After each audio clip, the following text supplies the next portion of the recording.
Para comenzar, quisiéramos que el profesor Luis René nos comentara cómo surge la ley Helberton, qué implicaciones tiene para Cuba y si guarda alguna relación con el bloqueo que enfrenta nuestro país hace más de 60 años. Bueno, muy bien, gracias. Es un placer estar aquí y compartir algunas ideas con ustedes. Realmente en el poco tiempo que se tiene en este tipo de sesiones no podemos abordar íntegramente todos los contenidos, todos los problemas y contradicciones que está en esta aberración legislativa aprobada por el Congreso y firmada por el presidente Clinton en el año 1996. Esta ley, este engendro legislativo, no es otra cosa que la síntesis, y en términos más legales se habla de la codificación de todo el sistema del bloqueo y algo más. De todo el bloqueo que se inicia, de la agresión económica, de la guerra económica que se inicia contra Cuba desde el principio de la revolución. Y todos los pasos previos que se dieron están incorporados en esta ley. Y todos los instrumentos legales que existían están incorporados en esta ley, pero además se extiende y va muchísimo más allá. Es una ley que tiene la pretensión, como tenía el bloqueo desde el principio, al eliminar la cuota azucarera, al impedir que Cuba refinara el petróleo que compraba en la desaparecida Unión Soviética, de matar al pueblo de hambre, de crear una situación económica, social, insostenible que les permitiera derrocar al gobierno revolucionario y retrotraer a la revolución a la etapa en que Estados Unidos, desde finales del siglo XIX, cuando interviene en la guerra de independencia de Cuba, establece un sistema, primero una posesión colonial, después neocolonial y así sucesivamente, y volver a restablecer el sistema político-económico que garantizara la dominación y la subordinación de Cuba a los Estados Unidos, a los intereses del gobierno de Estados Unidos. La propia ley realmente es útil para los cubanos, que nos permite entender la naturaleza, podría decirse, neoanexionista que tiene. Porque el hecho de que una ley que define o pretende definir el sistema político, el sistema económico y las relaciones que debe tener Cuba, que es un país independiente, ya es una aberración total, es una violación, le da un carácter ilegítimo, porque los legisladores, el gobierno de Estados Unidos se olvida, aun cuando hay un lenguaje que trata de ocultar todo eso desde el título de la ley, que habla de libertad, solidaridad democrática. ¿Qué cosa es eso? ¿Cómo es posible? Porque evidentemente Cuba es un país libre, independiente, democrático y socialista.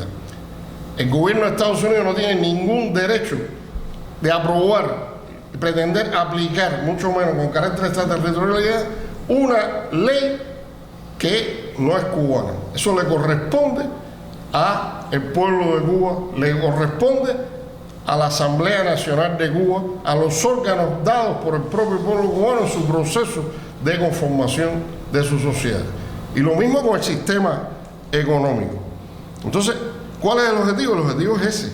El objetivo es retrotraer Cuba a la etapa en que el embajador de Estados Unidos establecía las pautas. Y eso todo está claramente dicho.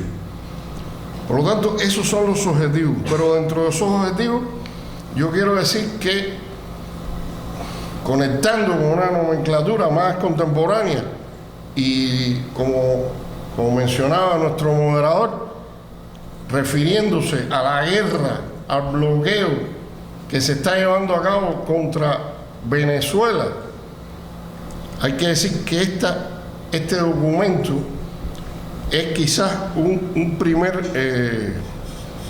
intento de aplicar lo que ahora se denomina las guerras de cuarta generación, que abarcan todas las esferas. Y por lo tanto es una guerra económica. Título 1 es el bloqueo, no tenemos tiempo de dedicarnos a eso. Incluye todos los instrumentos de propaganda, o sea, una guerra mediática desde aquel momento. Incluía, por supuesto, se dice que codificaba todos los instrumentos anteriores, incluía Radio Martí, TV Martí, y por supuesto eso se ha seguido extendiendo, y en lo que ellos llaman el concepto de ayuda al pueblo cubano, no era otra cosa que ayuda a sus agentes, sus lacayos al servicio de los intereses del gobierno de los Estados Unidos, financiado por el presupuesto de los Estados Unidos. Eso también es algo insólito. Es decir, el gobierno de Estados Unidos tiene dentro de su presupuesto partidas que las coloca como ayuda, porque esa es otra característica, la mentira política, la mentira al calificar a Cuba, al tratar de caracterizar incorrectamente su sistema, su gobierno, sus condiciones específicas, pero además también la mentira y la manipulación de la terminología al escribir este tipo de documentos o presentar públicamente la política oficial de Estados Unidos contra Cuba. Eso es un elemento general, pero que aquí se expresa ampliamente. Entonces, la ley Helms-Burton es la aplicación del bloqueo, es un instrumento de injerencia y de subversión que pretende cambiar el régimen cubano y sustituirlo en términos muy específicos que aparecen en la ley, y que incluso se llega a decir que el presidente de Estados Unidos es el que certifica que Cuba ha cumplido lo que ellos determinan en esta ley. Cualquiera puede confundirse cómo una ley de Estados Unidos puede establecer los requerimientos, y lo utiliza ese término, qué requerimientos debe cumplir para eso. Después, este asunto mediático tiene una gran significación, una gran actualización que está en los medios, que obviamente en el momento que se da esta ley, existían determinadas condiciones. Cuba atravesaba, estamos hablando del año 1996. Ese es el contexto histórico en el cual, desaparecida ya la Unión Soviética y dada la existencia del bloqueo, los conservadores en Estados Unidos pensaron que había llegado la hora de que estos mecanismos finalmente funcionaran. La economía cubana había tenido una caída enorme, había habido una situación sumamente difícil que todos recordamos, y no creyeron, no pensaron que Cuba podría recuperarse, que Cuba podría avanzar, sino que era el momento de lograr con un instrumento como este, que tiene también otros mecanismos, de matar de hambre al pueblo cubano y lograr el colapso, la reversión, la transición hacia ese régimen llamado democrático, la democracia del dinero, hay que decir, la democracia donde sus agentes serían elegidos, sus marionetas, sus lacayos, a través del dinero, a través de la USAID, a través de la National Endowment for Democracy, la llamada Fundación Democracia, que no tiene nada de democracia, es un instrumento de subversión y de injerencia en los países que tratan de salir de la dominación imperialista. Y por supuesto también hay que recordar que esta ley representa una violación no solamente de los derechos, de la soberanía y la independencia de Cuba, sino que los dos últimos títulos, uno de los cuales se comentará más adelante por los profesores que nos acompañan, el título tercero ha tenido una gran repercusión actualmente en los medios, porque el gobierno de Estados Unidos, tratando de crear inseguridad y aprovechándose de de la coyuntura política internacional en los propios Estados Unidos, está tratando de crear un clima en el cual los inversionistas extranjeros no inviertan en Cuba o sientan temor para ello, cosa que es uno de los objetivos, obviamente, del bloqueo, que en este caso se fortalece, pero en un marco totalmente contradictorio, porque se olvidan de muchas cosas. Se olvidan de que Cuba en el 2019 no es la Cuba del momento de aplicar, de aprobar esta ley, donde ellos estaban llenos de esperanza y expectativas de que podían rendir a Cuba. La Cuba de hoy es una Cuba con una estrategia económica hasta el 2030, con un programa de desarrollo económico establecido que se está aplicando exitosamente, con un sistema económico mucho más rico, con muchos más elementos, cooperativas, sector privado, y además de eso con una constitución novedosa, revolucionaria, avanzada, que acaba de ser aprobada abrumadoramente después de haber sido discutida en referéndum, que es la forma democrática más avanzada del mundo, y que previamente fue discutida con todo el pueblo. Es decir, no estamos hablando de Cuba en el 1996, a raíz del choque externo que representó la desaparición de la Unión Soviética y del campo socialista, con el cual, como sabemos, teníamos la mayoría abrumadora de las relaciones, y también porque el bloqueo de Estados Unidos funcionaba desde antes, ¿no? Esto no es un elemento nuevo. Yo quería decir que, ya para ir cerrando, que es curioso la ignorancia que tienen estos operadores de la política hacia América Latina y hacia Cuba, encabezado por un individuo que es el asesor de seguridad nacional, John Bolton, donde parece que en Estados Unidos hay dos gobiernos y están dando una arremetida que pretenden retrotraer a la revolución, derrocar a la revolución bolivariana. Y recordar las propias palabras del expresidente Barack Obama, cuando dijo que si esta política venía de la época en que él nació, al principio de la década de los 60, y había sido un fracaso, no hay ninguna razón para pensar que pueda ser un éxito ahora. Subrayo lo que había dicho antes. Estas condiciones no permiten que este tipo de política fructifique, aunque sin duda pueden hacer algún daño. Pero Cuba, el sistema político, social, económico cubano está en condiciones y tiene la fortaleza suficiente y la experiencia para enfrentar todo este tipo de instrumentos y engendro del imperialismo. Gracias. Gracias a usted, profesor. Como bien explicó, una ley que contiene 4 títulos con un carácter puramente anexionista y muestra de una guerra de desgaste económico que ha sufrido el pueblo de Cuba. El profe Luis Enrique hacía hincapié en el título 3 y es precisamente uno de los más polémicos por la posible o el anuncio de la aplicación de manera parcial de este título próximamente.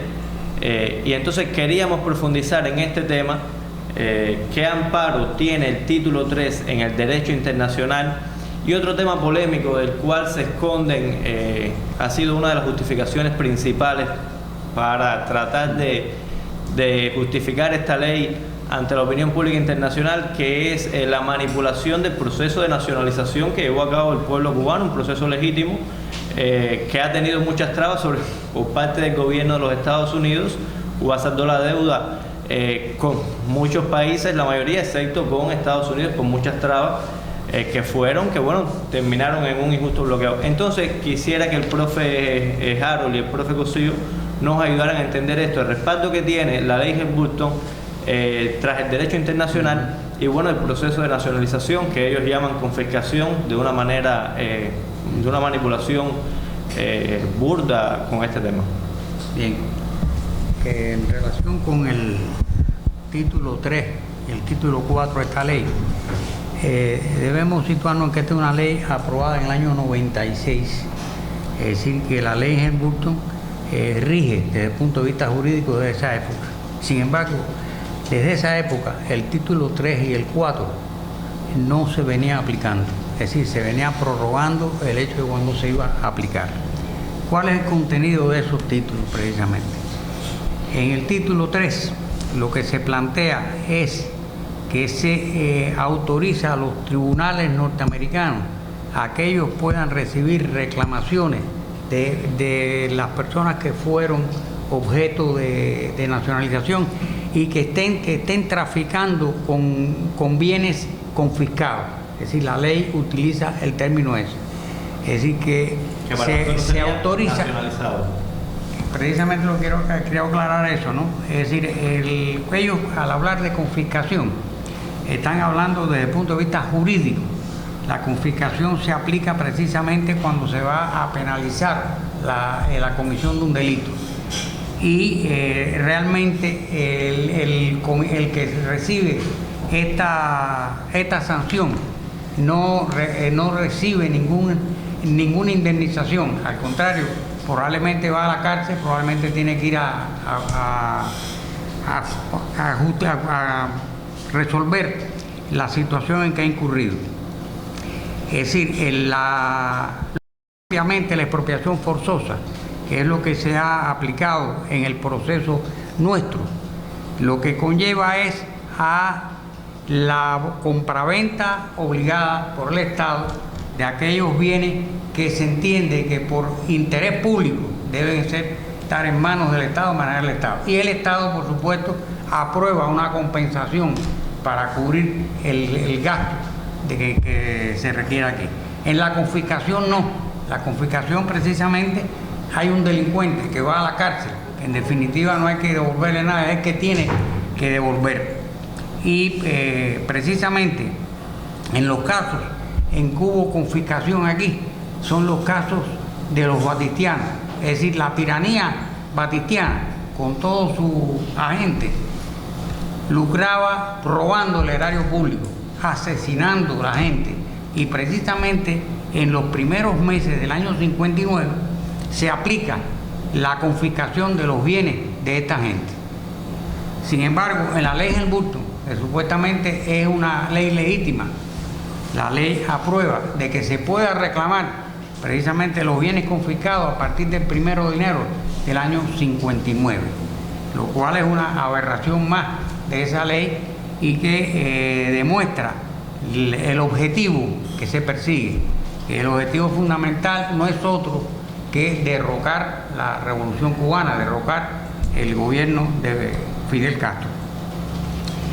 En este capítulo 3 se incurre en una violación internacional importante.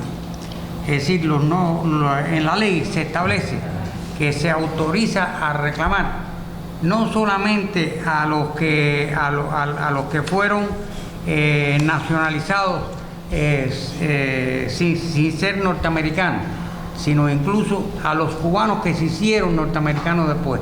Es decir, eso normalmente en ningún país, cuando se expropia, se hace en beneficio de uno que no sea ciudadano. Sin embargo, en este caso, cuando ellos aplican esta medida, sencillamente le están dando un derecho no reconocido internacionalmente por nadie.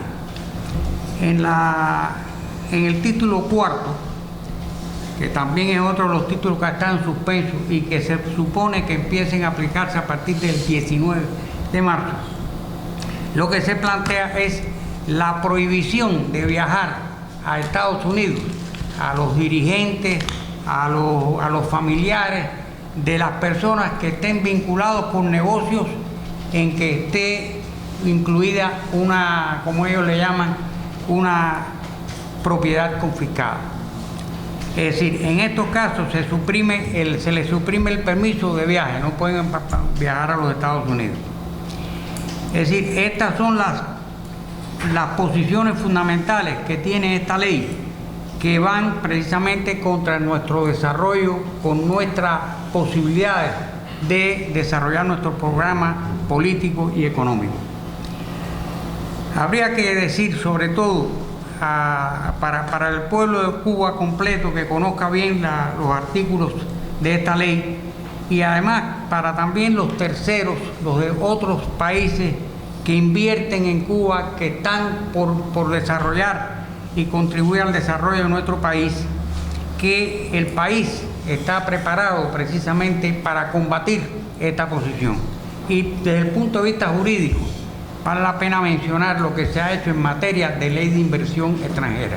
Es decir, hemos tenido durante el periodo 3 leyes que se han ido perfeccionando, y tenemos la última que ya es del año 14.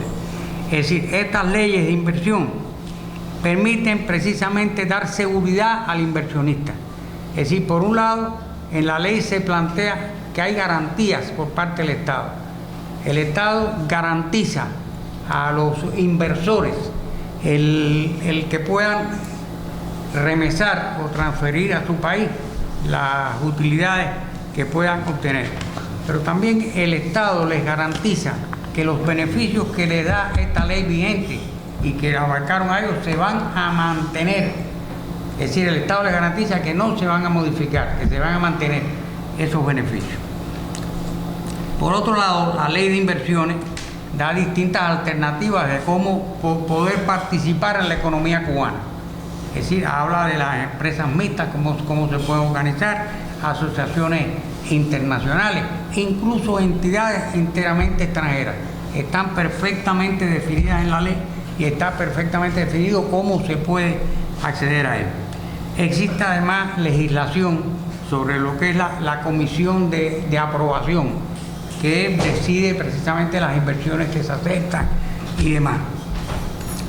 Existe, en definitiva, una legislación bancaria que facilita precisamente los depósitos de inversiones que se hagan de fondos para inversiones, y también lo que se vaya a remesar fuera. Es decir, está garantizado con resoluciones de la banca central donde eso está permitido. Es decir, existe una legislación que apoya todo nuestro desarrollo inversionista y que por supuesto va en contra de la aplicación de esta ley ilegal e ilegítima, que ellos dicen que es la ley de la libertad, pero que nosotros la hemos bautizado como ley de la esclavitud, porque eso es lo que es. Así mismo es, profe, y usted abordaba un tema interesante. La ley supuestamente recoge el fin del gobierno de los Castro en Cuba, y ya estamos en 2019 con un nuevo presidente, un presidente electo democráticamente por el pueblo de Cuba, y siguen aferrados en lo que se ve, que lo evidencia claramente el objetivo que desean, que es anexar la isla de Cuba, apoderarse de los recursos que posee Cuba, y ese viejo sueño que viene desde el 23 de apoderarse de Cuba. Entonces, con respecto al derecho internacional, profe, ¿qué respaldo tiene? Bueno, sí, muchas gracias. Bueno, yo voy a reforzar un poco o a complementar un poco lo que ya hablaba Fernández de Cosío sobre la ilegalidad que esto supone para el derecho internacional. Es importante remarcar porque en el momento en que se aprueba esta ley, concitó, pudiéramos decir, el repudio no solo de los amigos de Cuba o del propio gobierno de Cuba, sino que fue hasta lo que pudiéramos llamar los enemigos de Cuba. Hay un dictamen del Comité Jurídico Interamericano que por mandato de la Asamblea General de Naciones Unidas había mandatado de alguna manera a la Asamblea de la OEA, Asamblea General de la OEA, a que hiciera un dictamen sobre las consecuencias de esta ley y sobre todo del título 3. Y el dictamen es, es virtuoso en los argumentos jurídicos que da para desmantelar y señalar la ilegalidad de esta ley, lo contrario que era el derecho internacional. Es decir, concitó desde el inicio, digamos, el repudio. Hay un principio establecido en el derecho internacional que es el principio de no intervención en los asuntos internos y externos de los estados.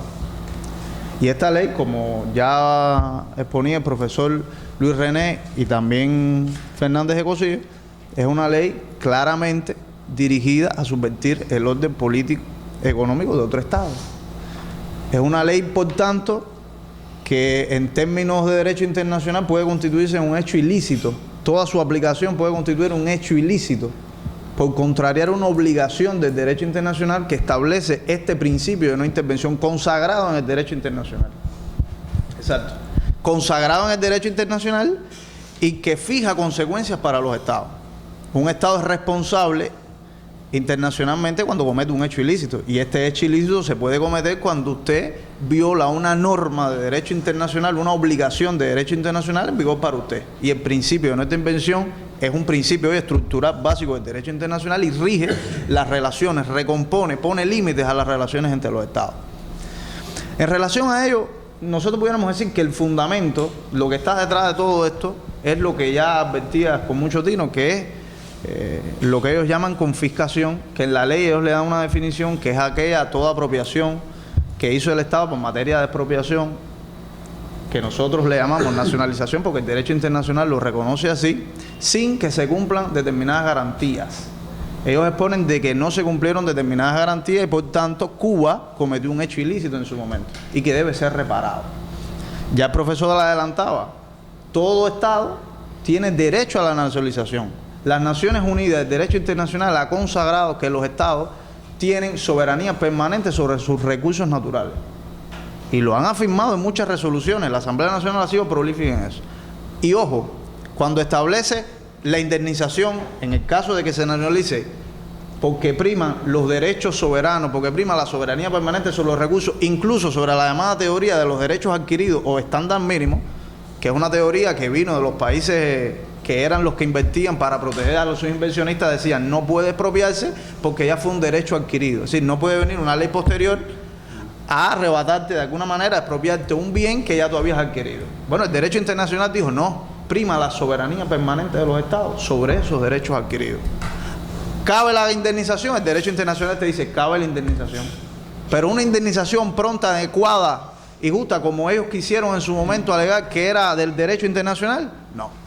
El derecho internacional no se hizo eco de lo que en su momento Conde Hull, que ha salido y que se ha popularizado como la fórmula Conde Hull, que dijo, la compensación debe ser pronta, adecuada y justa. Ese pronta es la inmediatez del Estado de afrontar eso. Claro, el derecho internacional fue consciente de que los estados que nacionalizan es por un imperio, porque tienen una imperiosidad económica, porque tienen necesidades económicas y no pueden afrontar ese pago. Y dijo, no, una compensación justa, pero esos requisitos que los Estados Unidos sobre todo han querido imponer al mundo como derecho internacional no se ajustan, y lo reconocieron varias resoluciones de la Asamblea General. Se ha hecho derecho constitucional, se ha establecido en norma de que no es necesario que se cumplan necesariamente esos tres requisitos. Y Cuba, y otra cosa, no solo que se compense justamente, sino que la indemnización debe hacerse conforme a la legislación interna del Estado que propia. Sí, debe establecerlo en su legislación. Y se ha querido decir que Cuba expropiase una legislación interna. Eso es falso. La ley fundamental, en su artículo 24, permitía no solo la confiscación, para, como ya expresaba el profesor Fernández de Cosío, para aquellos bienes que estaban relacionados con el delito, sino también la expropiación forzosa, que tiene mecanismos de garantía para el expropiado. En este caso, para los inversionistas norteamericanos, pero no solo se expropiaron a los norteamericanos, se expropiaron también a canadienses. Es decir, hubo otros nacionales, que esa es otra de las cosas que han querido, con la que han querido atacar y hacerlo ver como un hecho ilícito, de que hubo un trato discriminatorio, que solo se expropió a los norteamericanos, y no fue el caso. Hubo leyes específicas para los norteamericanos, pero en ese periodo la ley de reforma agraria, y hubo otra, no hacía distinción entre un nacional y otro. Insisto, había una específicamente para los Estados Unidos, para las compañías, para las propiedades norteamericanas, pero en ese periodo hubo leyes que no hacían esa distinción. Es decir, el trato discriminatorio un poco que se cae al piso. Bueno, el artículo 24, la ley fundamental, que retomaba el artículo 24 de la Constitución del 40, establecía estos mecanismos. Y establecía, como decía el derecho internacional, que deben establecerse conforme a ellos, y Cuba lo tenía. Es decir, la distinción y el ataque que quieren hacer a la legitimidad de las nacionalizaciones que hizo Cuba, un poco que queda fuera de contexto. Otra de las cosas que, digamos, pues se pudiera matizar, es que efectivamente, si un nacional entiende que se le ha causado un daño, y un Estado, el Estado del nacional, entiende que se ha cometido un presunto hecho ilícito, el Estado, hay varios mecanismos en que el Estado de alguna manera se arroga o se subroga en la persona de este nacional para reclamarle al Estado. Y lo puede hacer a través de una reclamación internacional, lo puede hacer a través de la figura de la protección diplomática, que es toda acción que puede llevar el Estado por vía diplomática o por medios de solución pacífica de controversia, invocando la responsabilidad internacional del Estado a los efectos de que cese si es un hecho, digamos, de carácter continuado, para que cese el ilícito, o en este caso para la reparación. Son figuras que establece el derecho internacional. Bueno, el título 3 de la ley Hart-Brooks, ¿qué establece? Destruye ambas figuras. Y entonces le da la facultad a los tribunales del foro del propio Estados Unidos para que sean competentes de admitir demandas de nacionales que en el momento fueron expropiados, nacionales norteamericanos. Después vamos a ver brevemente que amplía también para los nacionales norteamericanos que adquirieron la ciudadanía con posterioridad, la posibilidad de que puedan demandar a empresas privadas que estén relacionadas, que trafiquen, como dicen ellos, con estas propiedades que fueron confiscadas, e imponerles, yo le llamaría una sanción, porque no puede llamarse de otra manera, un monto a pagar que puede hasta exceder el triple del valor en que el momento en que se fue confiscado. Porque dice, se puede hacer una sumatoria, no solo del valor, sino también de los intereses, de los costos. Es decir, cuando usted lee la ley, usted dice, bueno, ¿cuánto puede pagar ese? Si le es una cosa tremenda. Entonces, el derecho internacional, yo no lo veo aquí en ninguna de esas figuras. Porque entonces, si sucede que esos tribunales, yo creo que insistir en esta idea, si sucede que estos tribunales efectivamente ejecutan una sanción contra bienes, digamos, de nacionales de terceros, pueden ser ellos los que estén cometiendo un hecho ilícito, porque el derecho internacional no puede convertir una reclamación de Estado a Estado en una reclamación donde usted le atribuya la responsabilidad a un tercero por estar traficando con propiedades que presuntamente fueron nacionalizadas en otro Estado. Si usted está atribuyéndole la responsabilidad que usted presuntamente ve en otro Estado a un nacional. Sí, por eso digo, desde el inicio concitó el repudio de todos. Y dijeron, es ilegal no solo por la pretensión de intervenir en los asuntos, de querer dirigir los asuntos externos, sino que el propio título 3, que como bien decía Fernández Bocillo, se suspendió su aplicación hasta que, bueno, han anunciado ahora que lo van a activar, para llamarlo de alguna forma, otra vez, entendieron de que aquello es una barbaridad, de que aquello no se sostenía jurídicamente. Y para finalizar, yo quiero hacer hincapié en la propia inconstitucionalidad de esta ley, de acuerdo al ordenamiento jurídico norteamericano. Por una sencilla razón, establece expresamente que no se aplicará la famosa doctrina del acto de Estado. Muy brevemente lo voy a explicar. Se hizo popular en el famoso caso Sabatino, de la década del 60, en el que ante una demanda que llegó a la Corte Suprema relacionada con las nacionalizaciones de empresas norteamericanas, el Tribunal Supremo dijo que no podía pronunciarse, no podía enjuiciar la legalidad o no de los actos de Estado, de Estados extranjeros relacionadas con nacionalizaciones o expropiaciones. No podía. Tenían que abstenerse de enjuiciar la legalidad o no. Porque la nacionalización era un derecho de las naciones conforme al derecho internacional. Claro, después vino la enmienda Hickenlooper en 1900, no recuerdo ahora, pero fue también en la década del 60, si mal no recuerdo, que enmendó la ley de acción del exterior del 64 y dijo, ojo, los tribunales no pueden abstenerse de enjuiciar la legalidad si esa expropiación no fue conforme al derecho internacional. ¿Qué implica eso? ¿Qué implica eso? Bueno, que se echa por piso, digámoslo así, la independencia judicial, la división de poderes, valores de las que ellos se aprecian mucho. Es un sistema donde los jueces son independientes, donde los jueces no se meten con el legislativo. Digo más, donde el Poder Judicial tiene tanto peso en la vida política y en que no se traspasen los límites de la institucionalidad, que desde 1803 tienen la facultad de controlar la constitucionalidad del resto de los órganos. ¿Qué quiere decir esto? Que son veladores ellos, cuando van a aplicar a un caso la ley, de verificar si es contrario o no a la Constitución. Y pueden enmendarle. De esta forma no pueden aplicar, o tienen la facultad de no aplicar, ya sea órdenes ejecutivas, ya sea leyes del Congreso, cuando ellos entiendan que es inconstitucional. Y viene una ley del Congreso y les dice, no, en esta materia ustedes no pueden abstenerse, ustedes tienen que actuar conforme yo les digo. Es una vulneración clara y la ley lo recoge. La ley codifica de alguna manera esa inconstitucionalidad que ya se venía desarrollando desde hace mucho tiempo. Y digamos la otra inconstitucionalidad que se palpa a la vista es que no le permite a los nacionales que sean demandados, nacionales de terceros países, para circunscribirlo a una figura, no les permite que puedan tener un debido proceso. Es decir, los priva de todas las herramientas para discutir el monto que supuestamente por el cual se les va a sancionar, para discutir propiamente hasta la propia propiedad que ellos dicen que se les confiscó y que están reclamando ahora. Cuando usted lee la ley, y así lo hizo también conocer el informe del Comité Jurídico Interamericano, de que dejaba prácticamente en estado de indefensión a ese nacional. Y eso, insisto, vulnera normas, principios básicos que están establecidos en el sistema jurídico norteamericano y que lo hacen abiertamente inconstitucional. Son las ideas básicas. Exactamente, es una ley que totalmente ilegal, que afecta tanto al pueblo de Cuba como al pueblo estadounidense, que es el reflejo de toda la política de Estados Unidos hacia Cuba, porque incluso con el proceso de nacionalización, cuando Cuba dijo que iba a pagar con la cuota azucarera, la fueron suprimiendo hasta que la suspendieron.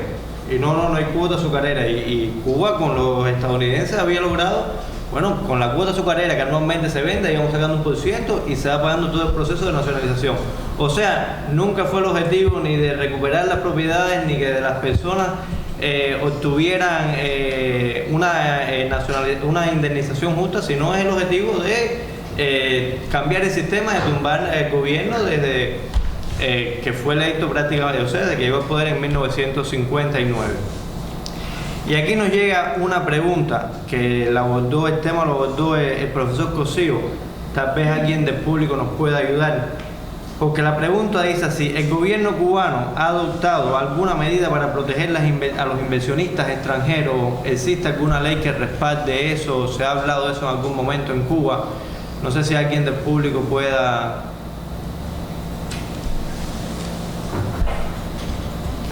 El micrófono está aquí atrás.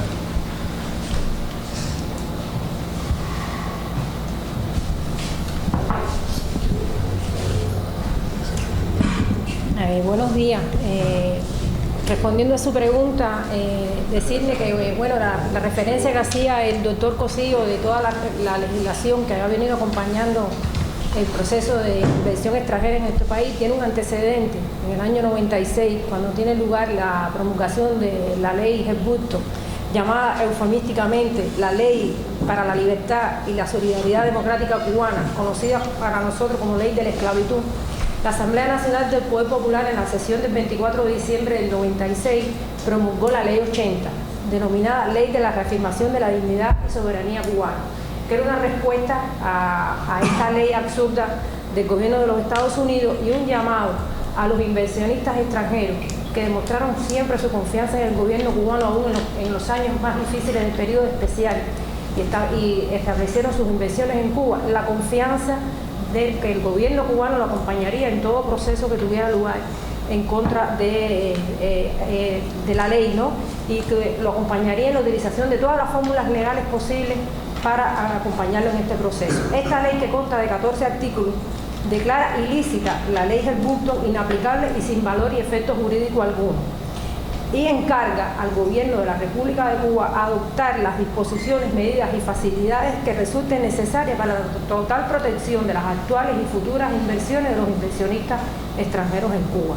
De hecho, en el artículo 6 también encarga al gobierno de la República de Cuba, en este caso lo faculta, para disponer a favor de los inversionistas extranjeros de toda la documentación que ellos requieran para que en sus países de origen, apoyados en sus leyes antídotas, puedan entonces encauzar algún proceso judicial a favor de sus intereses y es para contrarrestar el efecto de la ley Helburto. Este es en sentido general, bueno, el contenido de la ley 80, más todas las garantías que establece el gobierno cubano, los inversionistas extranjeros, en la ley de la inversión extranjera actual. Gracias. Muchas gracias. El profesor Luis René quería apuntar algo. No, hay un tema que refuerza, subraya la problemática de por qué todos los presidentes, incluyendo el que firma la ley, que fue Bill Clinton en el año 96, aplicara una excepción de este título tercero, sobre todo por esas implicaciones, esa ilegalidad en el marco internacional que no va, como el título primero y el segundo, directamente a la violación de la soberanía y la independencia de Cuba, sino que este título tercero es el que le da el carácter extraterritorial y viola los derechos claramente de inversionistas extranjeros y negocios que tienen extranjeros con firmas cubanas y con empresas cubanas. Y esto no solamente condujo a que parlamentos de esos países claramente aprobaran lo que se ha llamado las leyes antídotos para que esa ley de Estados Unidos no se pudiera aplicar. Por supuesto, hay que entender que Estados Unidos sigue siendo la principal potencia económica y financiera, disputada en algunos aspectos en la actualidad por China, pero esto da una connotación a los conflictos que se dan en esta naturaleza y las decisiones que toman finalmente los hombres de negocio ante el tamaño y la condición de la economía de Estados Unidos, el tamaño de su mercado, las posibilidades frente a la opción de tener negocios con Cuba. Pero este hecho de que parlamentos extranjeros de México, de Canadá y de la Unión Europea aprobaran estas leyes es un elemento jurídico, legal, importante que demuestra que esta ley es violatoria del derecho internacional y que por eso no es un tema solamente de Cuba. Y por eso todos los presidentes, incluyendo este mismo presidente Trump, cada 6 meses aplicaba el llamado waiver a la aplicación de esa ley. No es una dádiva que ellos estuvieran haciendo, es tratar de evitar el conflicto que esta ley, y sobre todo en esta parte, les crea a Estados Unidos con intereses de sus principales aliados. Y me voy a referir entonces quizás al peor de todos, a la peor pesadilla que estaba en el marco de la Organización Mundial de Comercio, que no es una organización que se rija bajo los principios de Cuba, ni que Cuba pueda determinar lo que ocurre allí, y que la Unión Europea estableció un panel de reclamaciones y el asunto llegó bastante lejos en aquellas circunstancias. Hubo un acuerdo entre la Unión Europea en aquel momento sobre la no aplicación del título tercero. Quiere esto decir, no sabemos qué va a pasar, pero quiere esto decir que la Unión Europea tiene la posibilidad y la capacidad de que, viéndose afectados los intereses de los inversionistas de la Unión Europea, que son importantes en Cuba, de España, de Gran Bretaña, por decir algunos casos, que pudieran ser llevados a las Cortes de Estados Unidos con reclamaciones a partir de los negocios que estas mismas empresas tienen en los Estados Unidos. Por lo tanto, esto es un asunto que tiene distintas dimensiones, no está terminado, y de alguna manera también explica por qué esta administración ahora está haciendo una aplicación parcial para crear inestabilidad, para crear inseguridad, que es un factor importante en los negocios. No estamos diciendo que no tiene efectos, sí tiene efectos. Lo que no quiere decir que va a tener el efecto que ellos pretenden de cambiar y doblegar y poner de rodilla a Cuba, que es otra cosa. Pero ahora mismo lo que estaban hablando es aplicar la espuria lista de 200 empresas y más que supuestamente dicen ellos que son controladas por militares, lo cual es una falsedad y una tontería que no tiene prueba de ningún tipo. El hecho de que un ex general sea presidente de una empresa, igual que Colin Powell fue secretario de Estado de Estados Unidos, no permite decir que el ejército de Estados Unidos es el gobierno de Estados Unidos. Los cuadros en todas partes, en Estados Unidos también se intercambian, es lógica que sí sea. Las empresas esas son empresas de vanguardia, bien controladas, bien dirigidas y son orgullo del país. Y van contra ellas, o las ponen en la lista que pueden ser establecidas las reclamaciones, porque piensan que ahí va a estar el mayor daño. Pero de todas maneras están tratando de evitar el desbarajuste y el problema que les llevará a ellos mismos la aplicación del título tercero. La aplicación del título tercero no es algo sencillo para Estados Unidos, por las implicaciones que esto puede tener en las cortes, por las implicaciones que ellos pueden tener en conflictos con sus principales aliados, en temas que no se justifica de ninguna manera la aplicación de esta ley por razones jurídicas, por razones económicas y por razones que tienen que ver con el derecho que le asiste a Cuba a tener relaciones con el resto de los países de la manera que lo entienden. Esto es muestra de la voluntad de los gobiernos extranjeros de proteger a sus inversores y bueno, de la voluntad también de Cuba de proteger a todo inversionista que llegue a nuestro país, por supuesto, ante una ley que es completamente ilegal, completamente extraterritorial, pero que existe, como existe un bloqueo desde hace más de 60 años. Y nosotros quisiéramos que el profesor Moreno nos explicara en este marco, es casi una pregunta para sobre todo las generaciones jóvenes, ¿cómo ha podido Cuba resistir frente a estas constantes agresiones y está preparada Cuba para enfrentar esta nueva oleada que se viene encima de ella?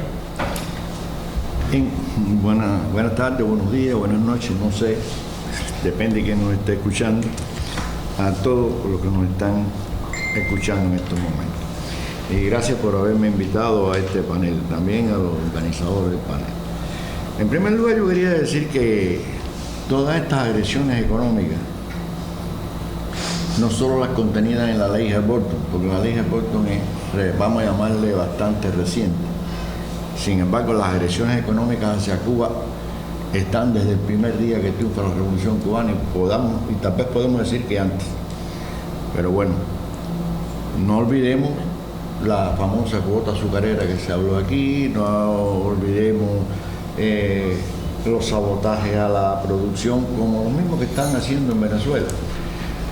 O sea, el libreto que se aplicó en Cuba es el mismo que se está aplicando en Venezuela.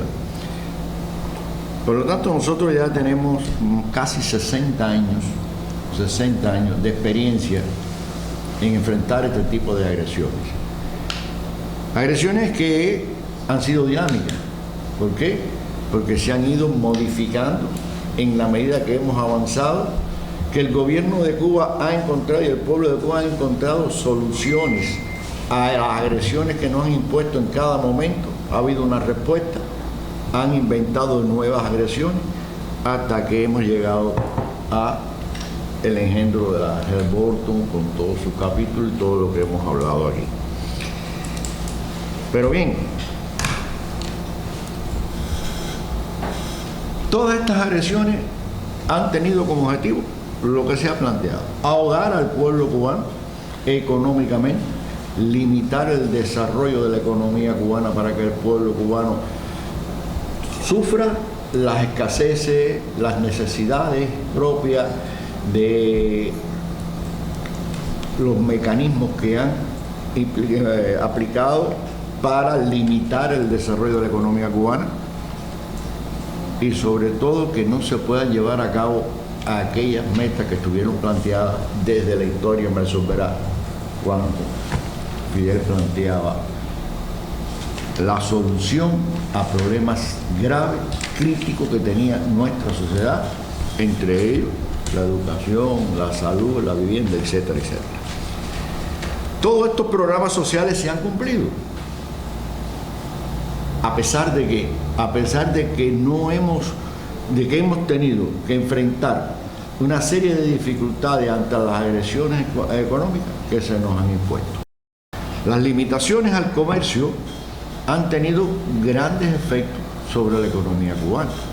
Las limitaciones en cuanto al uso de la moneda internacional, la moneda que fue acordada en Bretton Woods en el año 1944 como moneda centro del sistema monetario internacional, y que hoy se nos prohíbe a nosotros utilizar en el mercado internacional. ¿Por qué? Porque la moneda de ellos, es la moneda de ellos, pero fue acordado que era la moneda base del sistema monetario internacional. Bueno, pues Cuba no puede realizar ningún tipo de operación en dólares. Eso nos trae un costo también, porque tenemos que hacer cambios hacia las monedas en las cuales compramos o podemos utilizar en el mercado internacional. Eso nos trae costo. Hay una comisión en Cuba y se ha presentado ya en las distintas sesiones de las Naciones Unidas donde se ha discutido el problema del bloqueo. Que el bloqueo los daños al bloqueo de Cuba ya sobrepasan los miles de millones de dólares. Solamente los cientos de miles de millones de dólares, no solamente miles de millones.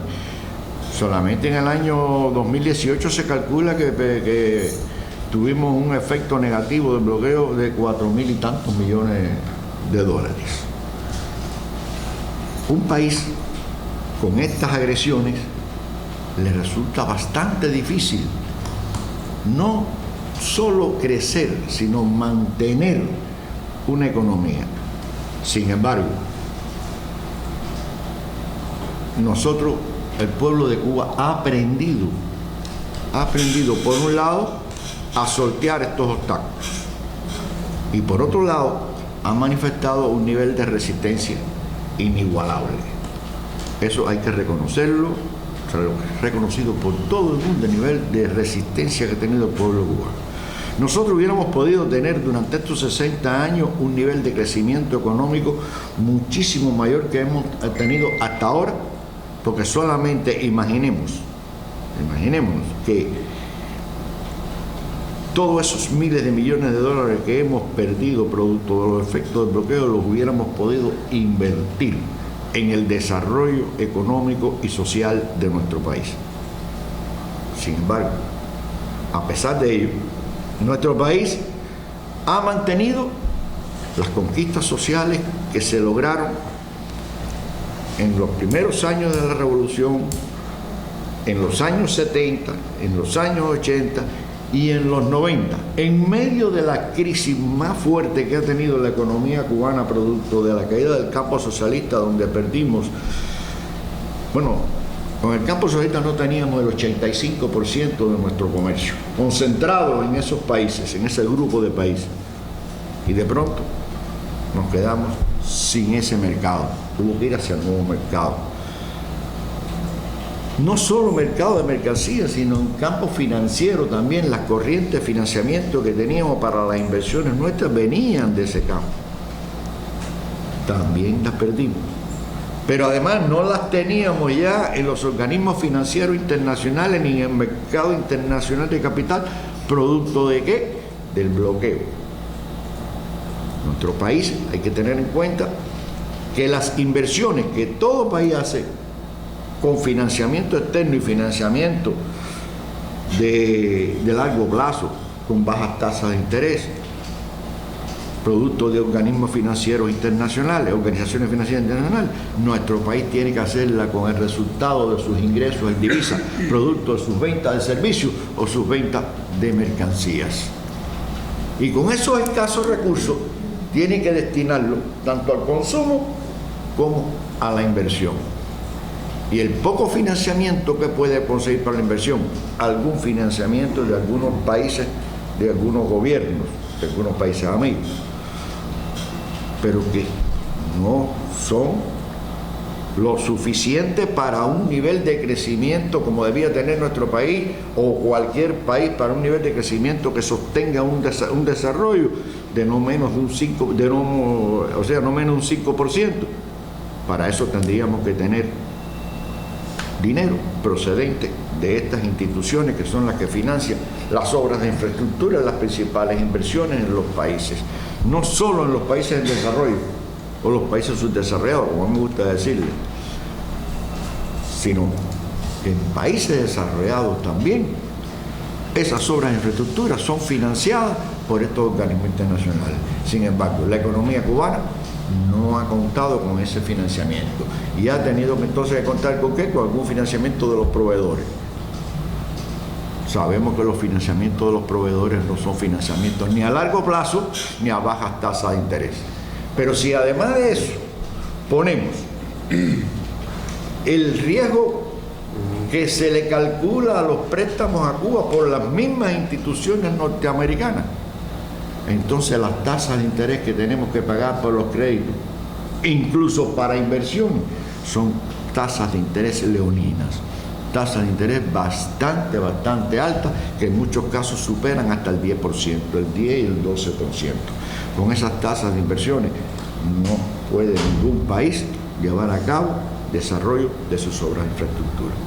Sin embargo, nuestro país desde el triunfo de la revolución, cuando triunfó la revolución, la infraestructura nuestra era bastante escasa, era bastante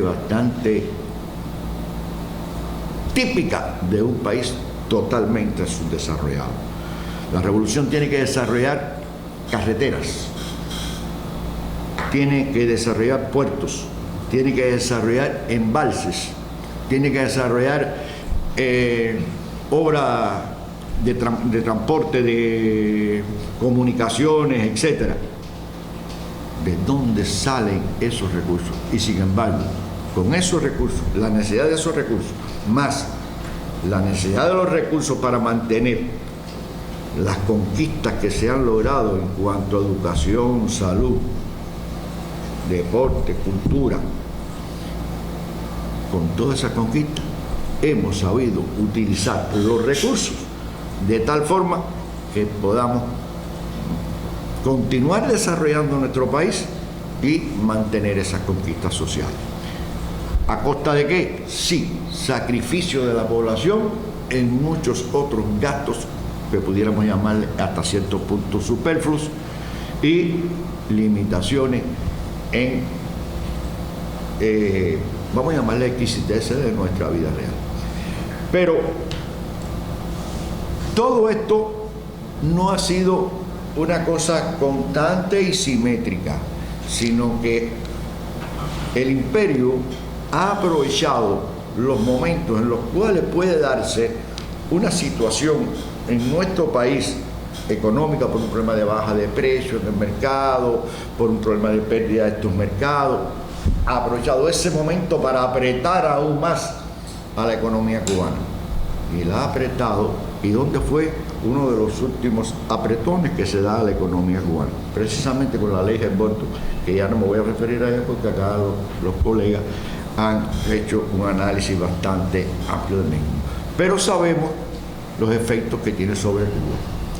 En el caso de las inversiones, nuestro país, todo país del mundo, para poder desarrollarse, tiene que invertir. Bajo estas condiciones que tenemos, pues la inversión ha sido bastante escasa o no lo suficiente para alcanzar determinados niveles de desarrollo. Por eso es que primero una ley 50, otra resolución o ley de decreto 50 o ley 50, por allá por los años 80, año 80 y tanto. Después vino la ley 77 del año 96. Pero esa ley 77, donde se abre el mercado cubano a la inversión extranjera con mayor amplitud, es modificada ya en el año 2016, 2014, con la ley 118, que es una ley que trata el tema de la inversión extranjera con mayor amplitud, incluso con unas regulaciones o una serie de legislaciones complementarias donde se muestra la garantía mayor que la que existía en la ley 77, la garantía del inversionista extranjero, donde incluso las figuras, como planteaba creo que el profesor Cosío, Fernández de Cosío, se amplía no solo la inversión extranjera a través de empresas mixtas o de asociaciones económicas, sino incluso al capital totalmente extranjero. También no hay una participación definida entre el capital extranjero y el capital cubano. Pueden tener las proporciones que acuerden las partes. Puede ser un 60 y un 40% de participación o un 40 y un 60. O sea, lo que se acuerde entre las partes de acuerdo a los intereses. Interesante. La inversión extranjera en Cuba se diferencia de la inversión extranjera en otros países que aplican políticas neoliberales. La inversión extranjera en Cuba no va hacia activos financieros. La inversión extranjera en Cuba va hacia activos que producen. No se venden instalaciones ya terminadas, o sea, instalaciones que estén produciendo. Vamos a invertir y a crear nuevas capacidades, buscando 3 objetivos. Los 3 objetivos que nos niega la ley Helms-Burton, nos niega todo el bloqueo, sino buscando los objetivos de financiamiento, capital y tecnología y desarrollo tecnológico. Perdón, financiamiento, mercado y desarrollo tecnológico. Perfecto. Tenemos una cartera de inversiones transparente que se publica en internet, que está al alcance de todo inversionista, donde están los intereses de Cuba, pero los intereses de Cuba en función de qué, del plan de desarrollo económico y social hasta el 2030 que ya tenemos elaborado. ¿Cuáles son los intereses de la economía cubana en función de los intereses del pueblo de Cuba? Ahí están reflejados en esa cartera de oportunidades, que no quiere decir que sean los únicos sectores o áreas donde se puede invertir. Puede ser que haya algo que no esté en la cartera y que algún inversionista extranjero venga y nos interese invertir. Perfecto, lo discutimos, lo analizamos y se le dan las garantías independientemente de lo que diga el capítulo 3 de la ley Helms-Burton, que ya hemos analizado y se ha analizado aquí con detalle. Cuba le da garantía a ese inversionista. Claro, hemos tenido inversiones y han venido inversiones en los últimos tiempos. Precisamente por esas inversiones que han venido es que nuestro país, independientemente de los problemas que hemos tenido con el incremento de los precios de productos de importación, con el estancamiento o disminución en algunos precios de exportación nuestros, problemas que hemos tenido en el mercado,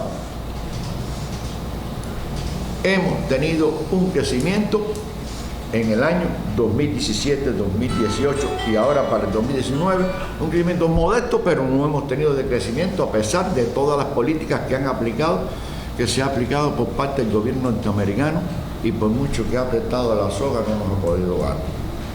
¿Por qué? Porque se han ido aplicando medidas por parte del gobierno cubano en la medida que han ido surgiendo aplicaciones de restricciones y sanciones por parte del gobierno norteamericano.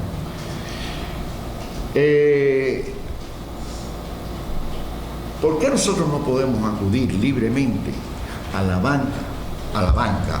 No me estoy refiriendo a los organismos como el Banco Mundial, el Banco Interamericano de Desarrollo, cualquier banco de estos organismos internacionales. ¿Por qué no podemos acudir a un sistema de crédito normal, como el que brinda cualquier banco europeo o cualquier banco del mundo? ¿Qué le ha pasado a el BNP, el Banco de París, francés? Una multa por relaciones con Cuba. ¿Qué le pasó al Union Suisse de Bank? También multado por relaciones con Cuba. Entonces, nosotros tenemos que estar bien claros, y los cubanos lo estamos bien claros, que si bien hay medidas que nos pueden perjudicar y que nos hacen tener un costo adicional, hay que buscar soluciones. ¿Y dónde se han buscado muchas soluciones también? En nuestras reservas productivas. Por eso es que el llamado de nuestro gobierno está cumplir con los planes de desarrollo que nos hemos trazado, con los planes anuales. ¿Por qué? Porque ahí estamos reflejando nuestra eficiencia.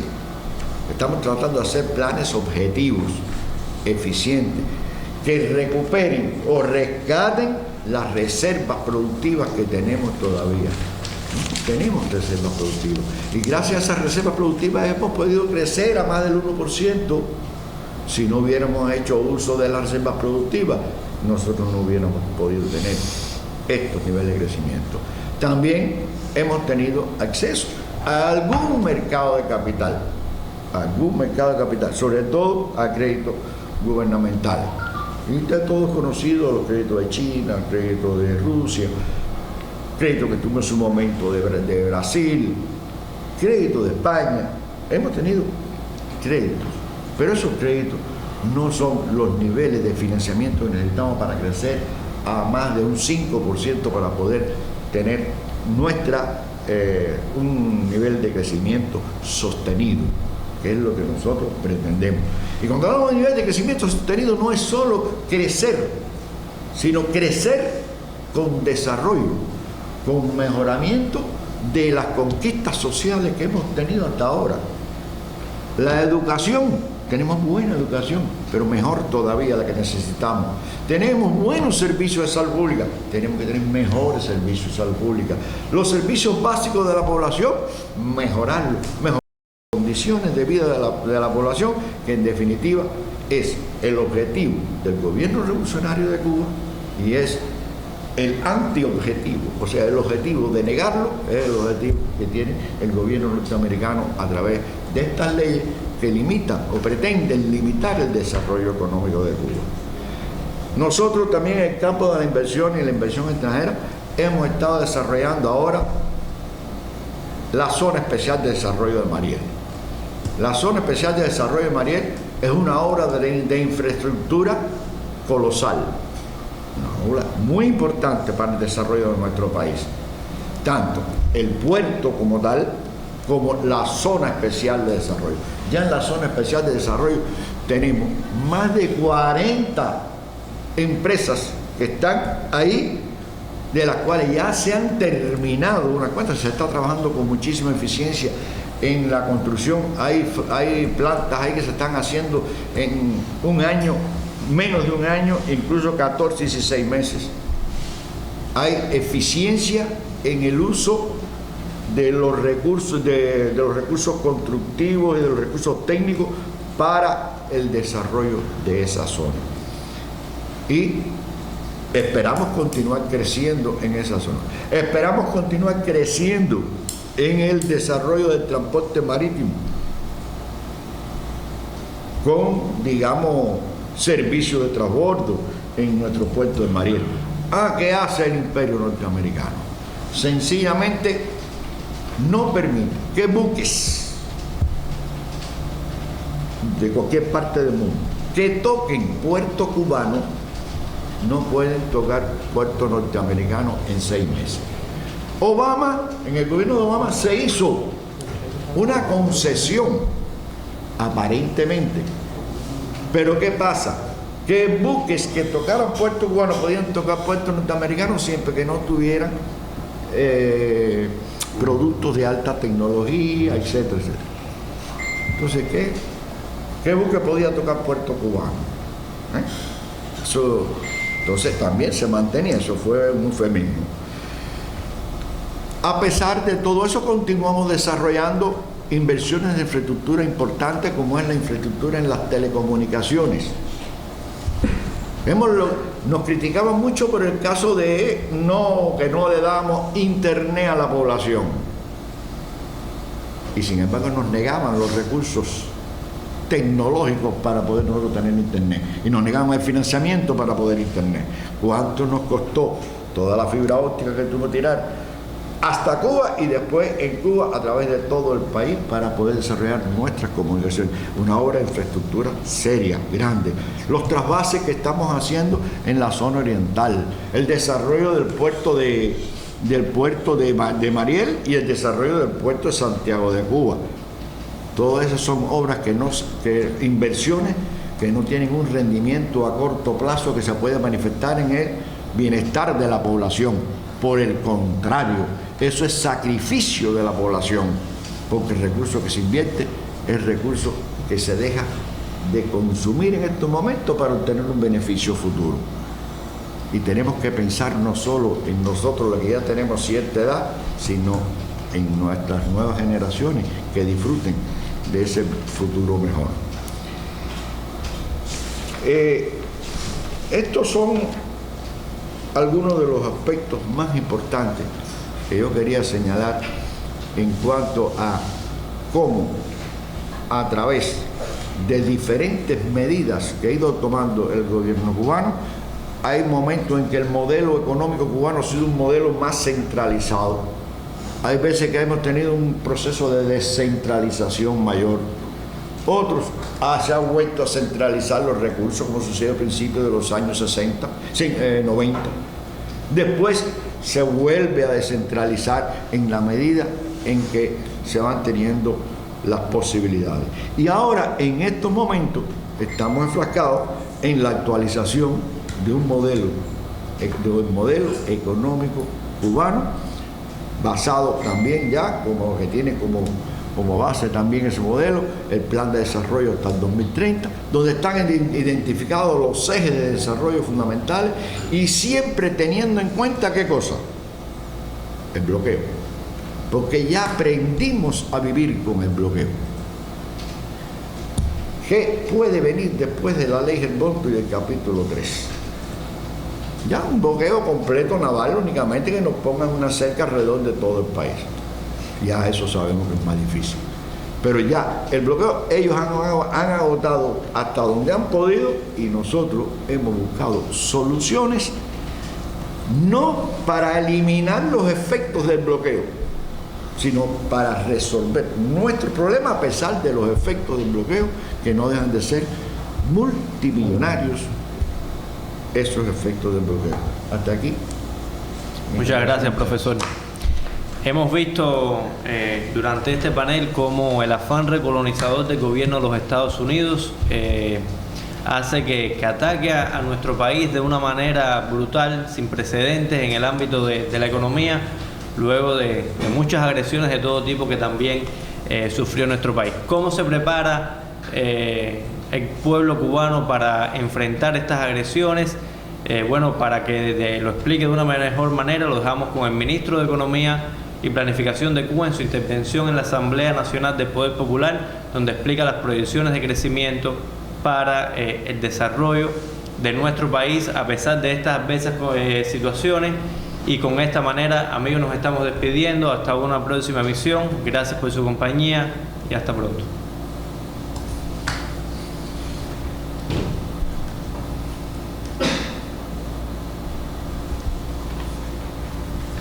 Estos resultados y este crecimiento, también hay que decir que el Estado se ha alcanzado en medio del arreciamiento del bloqueo. Y nosotros este año hemos querido también traer a ustedes la información del costo que ha llevado a un año, calculado por metodología aprobada internacionalmente, el costo llevado a un año de lo que significa para la economía el impacto del bloqueo económico y financiero y de todo tipo. Fíjense, el costo es de $4.321 millones. Eso, llevado a día, para tener una idea, estamos hablando de $12 millones diarios. Y nosotros trabajando el tema y manejando las cifras, sabemos cuánto más pudiera hacer este país con $12 millones diarios. No significa para nada que tengamos que resolver nuestras insuficiencias, nuestros problemas y explotar más eficientemente nuestras reservas internas, pero para poner un solo ejemplo, un ómnibus de transporte público de la que utilizamos en la capital, a nosotros nos cuesta $100.000, para poner un solo ejemplo. Y nosotros por el bloqueo estamos dejando de recibir, porque tenemos un impacto superior a los $4.000 millones. ¿Cuánto más pudiera hacer este país si realmente no tuviéramos presente este bloqueo de los Estados Unidos? Que se critica nuestra economía, se critican las condiciones que desarrollamos, pero no se revisa realmente con la profundidad que se requiere el impacto que a nosotros nos provocan las medidas del gobierno de Estados Unidos que afectan a la economía y afectan a nuestra población. Las principales líneas de trabajo las hemos querido sintetizar en 6 líneas. 6 líneas que son claves para darle continuidad y seguimiento al plan de 2019 son el incremento y diversificación de las exportaciones. Eso es clave. La eficiencia del proceso inversionista y la participación de la inversión extranjera directa, que como se sabe y ya se aprobó en los documentos rectores del partido, no es un complemento, es un elemento indispensable para el desarrollo del país, la inversión extranjera. El análisis integral de las operaciones de importación y ejecución de los créditos. Ahí nos estamos refiriendo básicamente al hecho de revisar todas aquellas operaciones de importación que aún están en los planes de la economía como importación, podemos desplazar a su producción en el país, sustituyendo importaciones. La gestión, o sea, la solución de importaciones con mayor participación de la industria nacional, está contaminada con la anterior. La gestión de las cuentas culturales en el exterior, que es una fuente de ingresos que debe potenciarse. Nosotros tenemos que reducir obligatoriamente los saldos de las cuentas culturales en el exterior de cara al próximo año, como una fuente que tiene la economía que ya no hay que exportarlo, ya se exportó, ahora hay que cobrarlo y disponer de ese dinero en los sentidos para satisfacer las necesidades de la población y la gestión de los inventarios. Para el próximo año estamos estimando, planificando, o el plan tiene recursos para respaldar una tasa de crecimiento de la economía en el entorno del 1,5%. O sea, ligeramente también superior al alcanzado este año. Ajustado, repito, el plan a nuestros propios recursos. O sea, ese 1,5% se logra en el diseño del plan, sin incrementar el endeudamiento, que después vamos a explicar como digo qué significa este punto del plan, y sin detener el desarrollo. O sea, ajustado a nuestros propios recursos e invirtiendo en el desarrollo. Y nos crea las bases, si hacemos bien las cosas y trabajamos unidos, nos crea las bases para una tasa de crecimiento, una dinámica de crecimiento ligeramente superior a alcanzar en los próximos años. Aquí tenemos entonces que estamos estimando crecimiento a un grupo de sectores de la economía que es lo que llamamos el sector primario. O sea, que son sectores que tienen un impacto directo en la parte productiva del país. La agricultura, la ganadería, la silvicultura, la industria azucarera, debemos tener una menor zafra que la zafra pasada, ya de hecho está siendo así, en los inicios de la zafra chica. La construcción, el comercio, el transporte y las comunicaciones. Son sectores claves, incluso sectores estratégicos del país, a los cuales estamos planificando crecimiento de cara al plan de la economía del próximo año. Que aprovecho también para decir que la CEPAL, cuando ayer dio información de la tasa de crecimiento que estima para América Latina y el Caribe en el 2018, que ya tiene que dar 1,2, también corrigió su tasa de crecimiento estimada para el 2019 y sitúa a la región de América Latina y el Caribe en una tasa promedio del 1,7%. Nosotros estamos planificando ajustado a nuestros recursos, sin incrementar el endeudamiento, sin detener el desarrollo, crecer mínimo un 1,5%. Se planifica para el año que viene un valor total de inversiones por encima del 2018. Del estimado 2018, un 20%. Este es el desarrollo del país. Bueno, ahí viene un listado de 11 programas priorizados que tienen respaldo, no todo lo que hace falta, pero que tienen respaldo en el plan de la economía del próximo año. Son el programa de la vivienda y la recuperación de afectaciones por huracanes, el programa de desarrollo del turismo en La Habana, Varadero, la Cadería Norte y Oquimbo, inversión estratégica, el mantenimiento y recuperación de la capacidad de almacenamiento de combustible, todo lo que está aquí son estratégico, no voy a decirlo por uno, el programa de las fuentes renovables de energía, las telecomunicaciones, el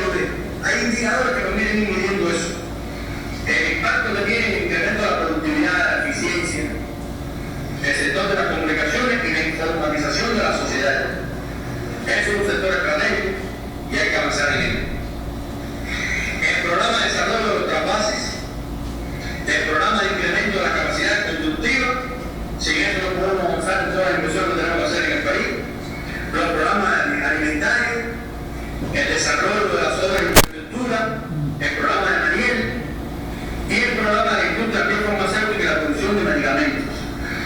El plan 2019 cumple con la premisa de 1. Tener los más ajustados los recursos disponibles. Esa es una máxima. 2. No incrementar el endeudamiento externo del país. Y por eso digo y ratifico que es una muy buena noticia una tasa de crecimiento del 1,5% bajo estas condiciones y permitiéndonos crear las bases para, si hacemos bien las cosas, poder garantizar una dinámica superior de crecimiento en los próximos años. Garantiza el crecimiento de la economía. Ya explicamos que se invierte en el desarrollo de sectores estratégicos y por lo tanto no detiene el desarrollo para nada, con un incremento del 20% con respecto a este año. Es preciso asegurar el cumplimiento de las exportaciones y mejorar su gestión de cobro, concretar los niveles de exportación y créditos previstos en el plan, tarea no fácil, ¿okay? Con el nivel de endeudamiento que tenemos, garantizar que vengan los créditos que están previstos en el plan es una tarea que lleva mucha gestión por parte del sistema empresarial, mucha gestión y explotar todas las posibilidades que hay y no rendirnos a veces ante el primer obstáculo. Garantizar la eficiencia del proceso inversionista, de lo cual ya hemos hablado bastante. Y aquí hay una frase que yo quiero compartir con ustedes, porque no es tan así, pero está puesta ahí con toda intención, que dice que el plan no tiene reserva. Cuando nosotros decimos que el plan no tiene reserva, nos estamos refiriendo a que el plan tiene sus equilibrios macroeconómicos a punto. O sea, no tenemos déficit en la cuenta corriente, no tenemos equilibrio en la cuenta financiera, repito, dejando un grupo de deuda que no pueden pagarse en el periodo, pero como no tiene reserva quiere decir que tampoco tenemos superávit. O sea, no tenemos déficit en la cuenta corriente, pero no tenemos superávit en la cuenta corriente. Por lo tanto, cualquier incumplimiento que tengamos de los ingresos que tenemos en el plan va a afectar los niveles de actividad. Porque esos recursos están asignados en el plan. Y si se incumplen los ingresos, no hay reservas en el plan para poder respaldar los niveles de actividad y tendremos que establecer las prioridades que correspondan. Pero aquí la tarea no es esa, aquí la tarea es cumplir los ingresos. La tarea no es empezar a ver cómo resolvemos si no se cumple. La tarea es dar por hecho que trabajando en conjunto todos y con el control que esto lleva, hay que cumplir los ingresos que están en el plan. Y hay que hacer las inversiones que están en el plan y hacerlas bien. Y si tiene reserva el plan, ¿cuáles? Las nuestras, las internas, las de eficiencia, las de control. Esas reservas el plan sí las tiene, aunque no se expresan desde el punto de vista monetario. Y por ello debemos dedicar a estas prioridades nuestro esfuerzo principal. Compañeras y compañeros, en fecha tan temprana como el 20 de julio del año 1963, en el discurso que pronunciara en la clausura del Encuentro Técnico Nacional sobre heno, ensilaje y pastoreo intensivo, celebrado en el Salón de Actos del edificio Sierra Maestra, el comandante en jefe, Fidel Castro Ruz, expresó, y cito: el desarrollo de la economía nacional tiene que estar planteado también sobre bases económicas, sobre bases realistas, no sobre ilusiones. Fin de la cita. En reiteradas ocasiones, el general de ejército Raúl Castro Ruz nos ha planteado que no se puede gastar más de lo que se ingresa, ni asumir compromisos que no podamos pagar. Recientemente, en el discurso que pronunciara en el acto central por el aniversario 65 del asalto a los cuarteles Moncada y Carlos Manuel de Céspedes en Santiago de Cuba, el pasado 26 de julio, expresó, y cito: tener siempre presente que la más rápida y fácil fuente de recursos es el ahorro, y por tanto debemos lograr que deje de ser una mera consigna para convertirse en una norma de conducta de los cuadros y trabajadores en todos los niveles. Fin de la cita. Estamos convencidos que si trabajamos todos unidos, con disciplina y rigor, podemos hacer más. Nuestro pueblo lo exige y lo merece. Muchas gracias.